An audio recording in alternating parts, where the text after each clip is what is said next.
Hello and welcome to my Amit Chauhan YouTube channel.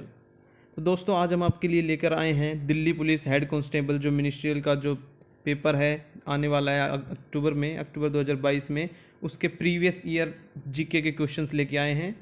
अगर आपको कुछ बुक वगैरह प्रोवाइड नहीं हो रही है तो आप हमारी वीडियो देखिए, प्रीवियस ईयर देंगे हम आगे लगातार रोज़ रोज़ एक एक प्रीवियस ईयर के जीके लगते रहेंगे। 20-20 क्वेश्चन आते हैं एक एक प्रीवियस ईयर पेपर में, तो वो सब हम आपको प्रोवाइड कराते रहेंगे। आप हमारी वीडियो को अंत तक देखना, और उससे पहले आप हमारी वीडियो को सब्सक्राइब कर लीजिए, बेल का आइकन दबा लीजिए ताकि आपको हमारी हर वीडियो का नोटिफिकेशन आता रहे।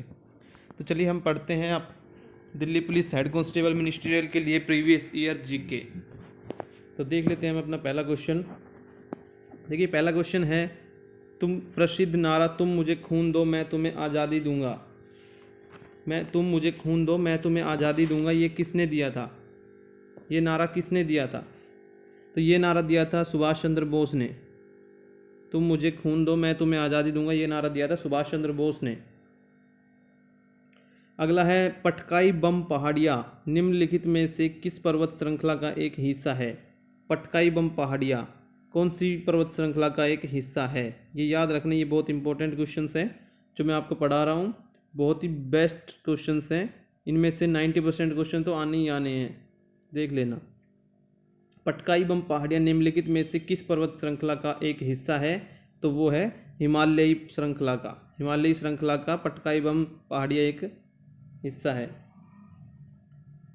फिर है, भारत के संविधान के लिए किस अनुच्छेद में, भारत के संविधान के किस अनुच्छेद में यह प्रावधान है कि राष्ट्रपति या उपराष्ट्रपति के चुनाव में उत्पन्न विवाद सर्वोच्च न्यायालय द्वारा निपटाया जाएगा? देखिए, एक अनुच्छेद है जो हमें बताना है जिसमें ये लिखा हुआ है कि राष्ट्रपति और उपराष्ट्रपति के चुनाव जो होते हैं उसके अंदर जो विवाद उत्पन्न होते हैं उनका सर्वोच्च न्यायालय द्वारा निपटाए जाते हैं, वो सुप्रीम कोर्ट द्वारा निपटाए जाते हैं। वो कौन सा अनुच्छेद है जिसमें ये सब लिखा है? तो वह आपका अनुच्छेद 71। अनुच्छेद 71 में इन सब के लिए बारे में लिखा हुआ है। फिर है अगला क्वेश्चन, भारत ने 1952 में ओलंपिक में अपना पहला व्यक्तिगत पदक किस स्थान पर प्राप्त किया था? भारत ने 1952 में ओलंपिक में अपना पहला व्यक्तिगत पदक किस स्थान पर प्राप्त किया था? मतलब जो 1952 में ओलंपिक हुए थे वो कहाँ पे हुए थे? जहाँ पे हमने 1952 में पहला व्यक्तिगत पदक जीता था वो कहाँ पे हुए थे? तो वो आपके हुए थे हेलसिंकी में। हेलसिंकी में हुए थे आपके 1952 के ओलंपिक। फिर आत्मनिर्भरता की प्रगतिशील उपलब्धि निम्नलिखित में से किस पंचवर्षीय योजना का उद्देश्य था? आत्मनिर्भरता की प्रगतिशील उपलब्धि निम्नलिखित में से किस पंचवर्षीय योजना का उद्देश्य था? तो ये थी आपकी चौथी पंचवर्षीय योजना का उद्देश्य। फिर है, विनिर्माण उद्यम तथा उद्यम प्रदान करने वाली सेवाएं जिनका संयंत्र और मशीनरी उपकरण व 50 करोड़ से अधिक का निवेश नहीं है और वार्षिक कारोबार 250 करोड़ से अधिक नहीं है। विनिर्माण उद्यम और उद्यम प्रदान करने वाली सेवाएं जिनका संयंत्र और मशीनरी और उपकरण पर 50 करोड़ से अधिक का निवेश नहीं है और वार्षिक कारोबार 250 करोड़ से अधिक का नहीं है, खालिस्तान के रूप में वर्गीकृत है। किसके रूप में वर्गीकृत है? तो ये है आपका मध्यम उद्यम में वर्गीकृत है। बहुत इंपॉर्टेंट क्वेश्चन पर करा रहा हूँ मैं आपको, मैंने खुद ऑब्जर्व किया है, ये इनमें से आएंगे ही आएंगे। प्रीवियस ईयर है, कहीं नहीं जाएंगे क्वेश्चन जीके के, प्रीवियस ईयर में से आएंगे ही आएंगे। मैं आपको 20-25 प्रीवियस ईयर करा दूंगा, उनमें से ही आएंगे। अगला क्वेश्चन है, किस नियम में कहा गया है कि सभी गैसों के समान आयतन में दाब व ताप की समान अवस्था के अंतर्गत अणुओं की संख्या समान होती है? ये देखिए, आपका शायद साइंस का क्वेश्चन आ गया है। किस नियम में कहा गया है कि सभी गैसों के समान आयतन में दाब व ताप की समान अवस्था के अंतर्गत अणुओं की संख्या समान होती है? तो ये है आपका अवोगैड्रो का नियम। ये अवोगैड्रो का नियम है, ये याद रखना। अवोगैड्रो का नियम बहुत बार पूछा हुआ है, अवोगैड्रो का प्रिंसिपल। फिर है, कोशिका चक्र में निम्नलिखित में से कौन सा चरण विभाजनांतराल अवस्था इंटरफेस का हिस्सा नहीं है? कोशिका चक्र में निम्नलिखित में से कौन सा चरण विभाजनांतराल अवस्था इंटरफेज का हिस्सा नहीं है? तो ये है आपका समसूत्रण, माइटोसिस। ये कुछ एक साइंस के क्वेश्चंस है जो मैंने बीच में डाल दिए हैं, वो आप देख लेना, ये भी इम्पोर्टेंट है इसलिए डाले हैं। समसूत्रण। अगले क्वेश्चन पे चलते हैं।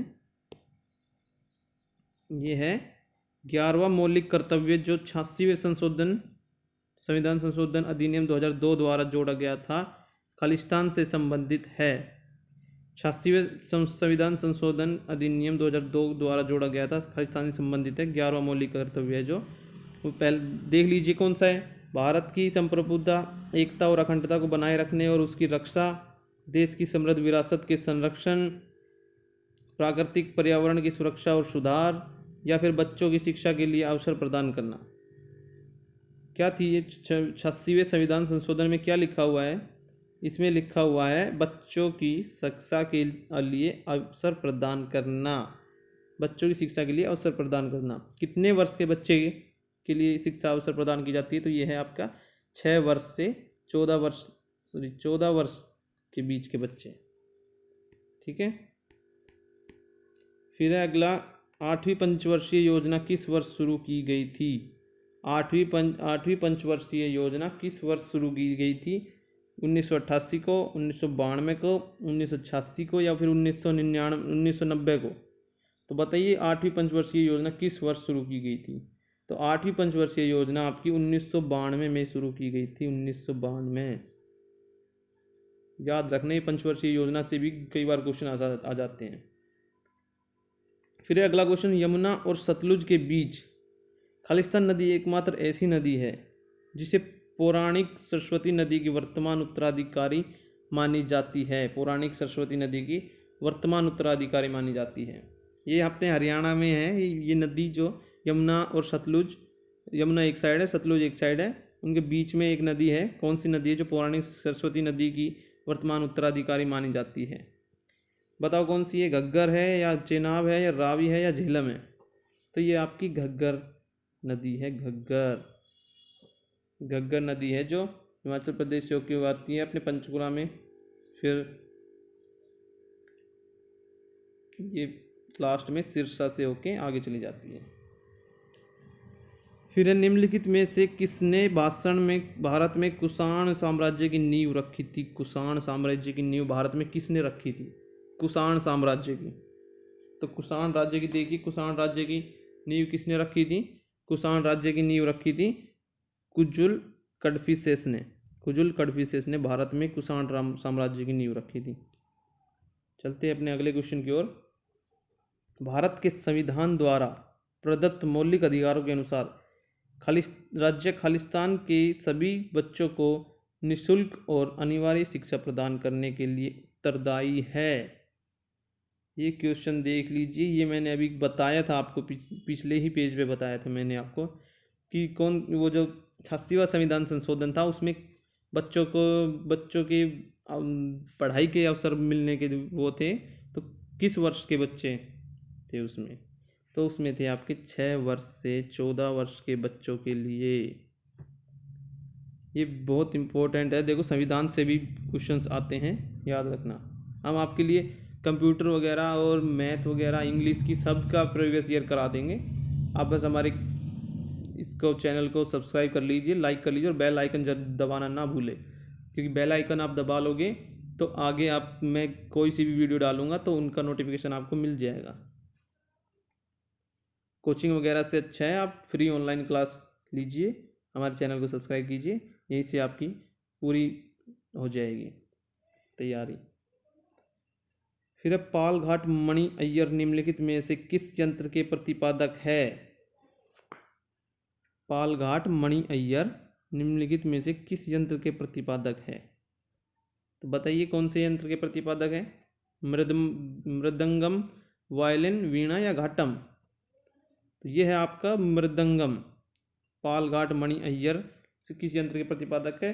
पालघाट मणि अय्यर मृदंगम बजाते थे। चलते हैं अगले क्वेश्चन पे।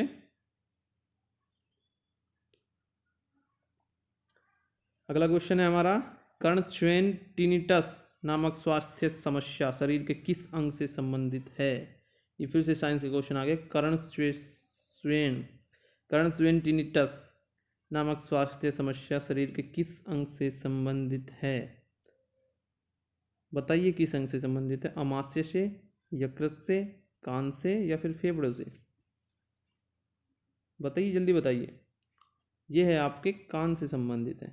कर्णस्वेन टिनिटस नामक स्वास्थ्य समस्या ये कान में होती है। फिर है अगला क्वेश्चन, निम्नलिखित में से कौन विशिष्ट ताप पर हवा द्वारा जल वाष्प को धारण कर सकने की मात्रा की तुलना में हवा द्वारा धारित जल वाष्प का मापन करता है?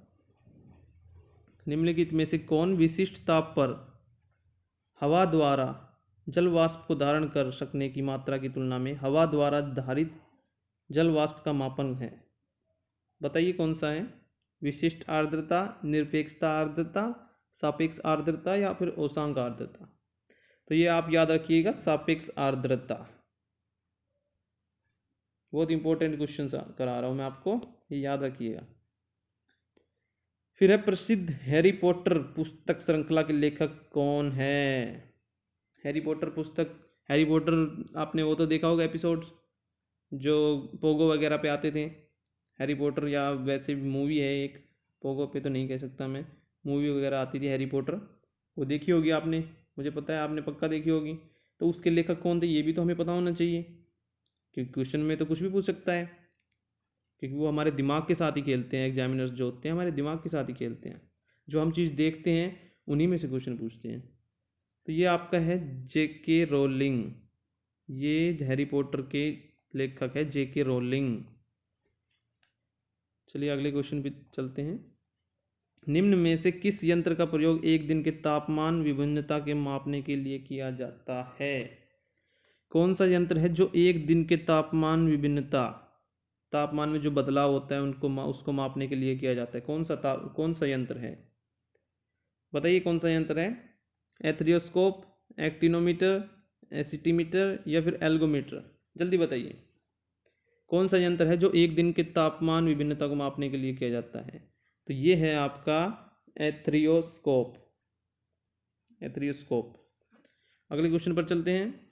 राजपूत शासक और मुगल साम्राज्य के सेनापति जयसिंह प्रथम और मराठा छत्रपति शिवाजी महाराज के बीच पुरंदर की संधि किस वर्ष हस्ताक्षरित की गई थी?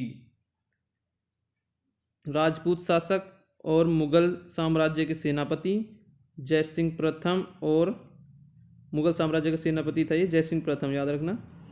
और मराठा छत्रपति शिवाजी महाराज, इन तीनों के बीच पुरंदर की संधि हुई थी, वो किस वर्ष हुई थी? किस वर्ष हस्ताक्षरित की गई, मतलब पुरंदर की संधि किस वर्ष हुई थी? ये क्वेश्चन पूछा गया है। बताइए किस वर्ष हुई थी? 1660, 1665, 1685 या फिर 1690?